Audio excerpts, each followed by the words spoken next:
Why did I go to Tunisia? Well, I was sent there.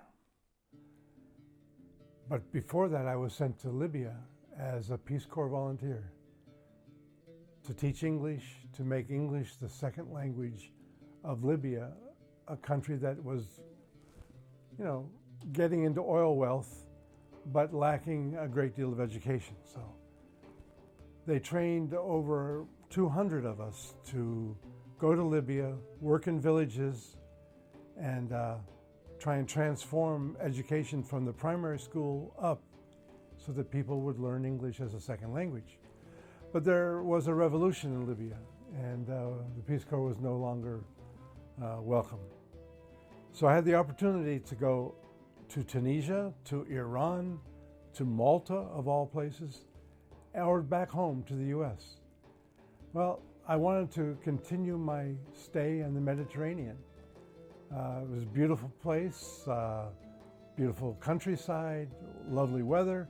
I wanted to continue to improve my use of the Arabic language, so I decided to move to Tunisia.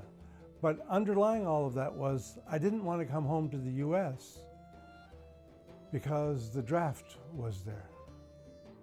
We were all very draftable in those days. So I decided to spend 2 additional years in Tunisia, also teaching English, but at the secondary school level and at the University of Tunis. And that turned out to be the best years of my life. I was sent to a town in the south central part of Tunisia, in the Atlas Mountains. It was a town called Kasserine, which was a huge battle in World War II. Well, I was in North Africa from the age of 21 to 24. I had just gotten out of college, and this was perhaps the only time I would do this in my life. I knew that at the time, and looking back, it's really true. One was free to completely embrace that culture, to get into, or those cultures, to get into the language as deeply as possible.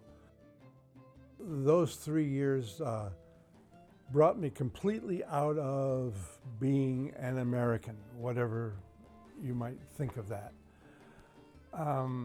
I didn't lose my citizenship, I didn't lose my sense of what this country is, but I could understand from afar what the United States looked like to people in less developed or poorer or countries where life was more difficult and where things that we took for granted were not happening, and where struggles were occurring that were really world revolutionary struggles.